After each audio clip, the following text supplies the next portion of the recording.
Hi అండి, welcome to my channel అనుజాబ్ updates. ఈ వీడియోలో జీడీఎస్కి సంబంధించినటువంటి అప్లికేషన్కి ఏ విధంగా మనం అప్లై చేసుకోవాలనేది ప్రాసెస్ అయితే ఈ వీడియోలో చూద్దామండి.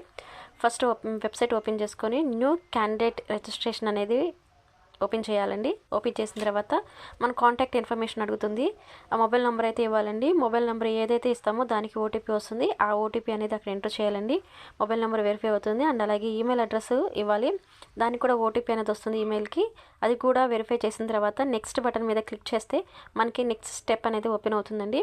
ఈ విధంగా అయితే వస్తుంది. బేసిక్ డీటెయిల్స్ అయితే అడుగుతుందండి.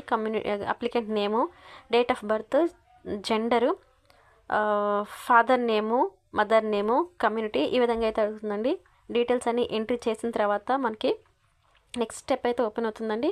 ఈ 2 స్టెప్స్ అయితే చేయాలి. ఈ టూ స్టెప్స్ చేసిన తర్వాత మనకి మెసేజ్ అయితే వస్తుందండి. రిజిస్టర్ నెంబర్ ఒకటి వస్తుంది, పాస్వర్డ్ వస్తుంది. ఆ రెండింటితో రిజిస్ట్రేషన్ నెంబరే మనకి యూజర్ ఐడి అవుతుందండి. సో ఆ రిజిస్ట్రేషన్ నెంబర్ అక్కడ ఇవ్వాలి. అండ్ అలాగే పాస్వర్డ్ కూడా ఎంట్రీ చేసి లాగిన్ అయితే అవ్వాలండి. లాగిన్ అయిన తర్వాత మనకి వెబ్సైట్ అనేది పూర్తిగా అప్లికేషన్ అనేది ఓపెన్ అవుతుందండి. సో దీంట్లో మనం ఇక్కడ చూసినట్లయితే కనుక అప్లై అనే ఆప్షన్ అయితే ఉంటుందండి. ఇక్కడ కింద మనకి ఇందుట్లో apply online, my application, registration complete, so ఈ విధంగా అయితే ఆప్షన్స్ అయితే ఉంటాయండి. సో ఇక్కడ రెడ్ బటన్ ఒకటి కనిపిస్తుంది అప్లై అని. సో ఆ బటన్ మీద మనం క్లిక్ చేసినట్లయితే కనుక మనకి అప్లికేషన్ ఫామ్ అనేది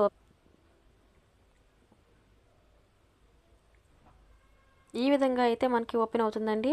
ఇక్కడ మనం సెలెక్ట్ నోటిఫికేషన్ అనేది సెలెక్ట్ చేసుకోవాల్సి ఉంటుంది. ఇక్కడ గ్రామీణ డాక్ సేవక్ అనేది ఓపెన్ చేసుకోవాలి క్లిక్ చేసుకొని. సో ఈ విధంగా అయితే మనకి వెరిఫై చేసుకొని ఇలా అయితే ఓపెన్ అవుతుందండి. ఇక్కడ 4 స్టెప్స్ అనేది చేసుకోవాలి. మనకి ఫస్ట్ స్టెప్ పర్సనల్ డీటెయిల్స్ అనేది కనిపిస్తుందండి. నెక్స్ట్ ఎడ్యుకేషన్ క్వాలిఫికేషన్, తర్వాత పోస్ట్ ప్రిఫరెన్స్, తర్వాత అప్లోడ్ సర్టిఫికేట్స్ అనేవి, ఇలా 4 స్టెప్స్ అయితే అడుగుతుందండి. ఫస్ట్ మనం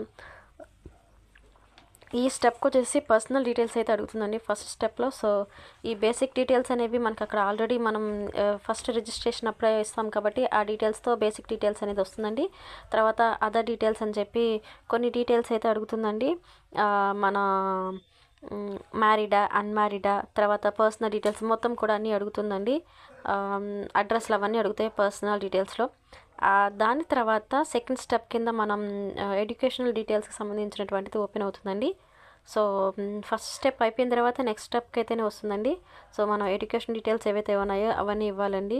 మనం ఎస్ఎస్సి ఎక్కడ చదివాము, year of passing, A board కింద వస్తుంది, తర్వాత మన ఎస్ఎస్సి రిజిస్ట్రేషన్ నెంబర్ ఉంటుంది కదండి, ఆ 4 అనేవి ఇక్కడ ఎంట్రీ చేయాల్సి ఉంటుంది. ఎంట్రీ చేసిన తర్వాత జాగ్రత్తగా మనం ఇక్కడ అప్లై చేసుకోవాలండి. ఎడ్యుకేషన్ క్వాలిఫికేషన్ డీటెయిల్స్ అన్నీ అయిపోయిన తర్వాత మనం థర్డ్ స్టెప్కి అయితే వెళ్తామండి. థర్డ్ స్టెప్కి వచ్చేసి పోస్ట్ ప్రిఫరెన్సెస్ అనే ఆప్షన్ అయితే కనపడుతుందండి. సో మనం ఏ ఏరియాలో ఉంటాం, ఆ సర్కిల్ ఎక్కడ అనేది ఒకటి సెలెక్ట్ చేసుకోవాలి. అండ్ అలాగే దానికి సంబంధించినటువంటి మనం ఏ డివిజన్ కిందకి వస్తాము, మొత్తం 12 ఆప్షన్స్ అయితే ఇస్తారండి డివిజన్స్ కింద.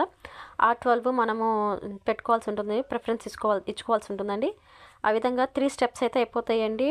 First personal details, education details, అలాగే పోస్ట్ ప్రిఫరెన్సెస్ కూడా ఇచ్చేసిన తర్వాత 4th స్టెప్ అప్లోడ్ సర్టిఫికేట్స్ అనమాట.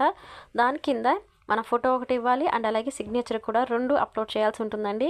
సో వాళ్ళు ఇచ్చినటువంటి సైజులు దాన్ని బేస్ చేసుకొని మనం ఫోటో అనేది, సిగ్నేచర్ అనేది అప్లోడ్ చేయాల్సి ఉంటుంది. సో ఆ 2 అప్లోడ్ చేసిన తర్వాత డిక్లరేషన్స్ కింద చెకప్ బాక్స్ ఒకటి ఉంటుందండి, అది హైలైట్ చేసుకొని నెక్స్ట్ స్టెప్కి అయితే ప్రివ్యూ అనేది ఒక ఆప్షన్ అయితే వస్తుందండి.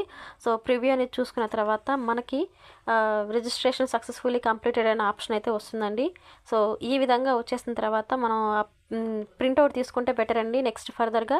సో డీటెయిల్స్ అన్నీ మనం ఏమైతే ఎంట్రీ చేసామో ఆ డీటెయిల్స్తో మనకి ఒక ప్రింట్అవుట్ అనేది వస్తుందన్నమాట. దాన్ని ప్రింట్అవుట్ తీసుకుని మనం అది జాగ్రత్తగా పెట్టుకుంటే సరిపోతుందండి. సో ఇదండి జీడీఎస్కి సంబంధించి అప్లికేషన్ అయితే ఈ విధంగా అప్లై చేసుకోవాల్సి ఉంటుంది. ఈ వీడియో నచ్చితే లైక్ చేసి షేర్ చేయండి. Thanks for watching. Signing off, me Anu.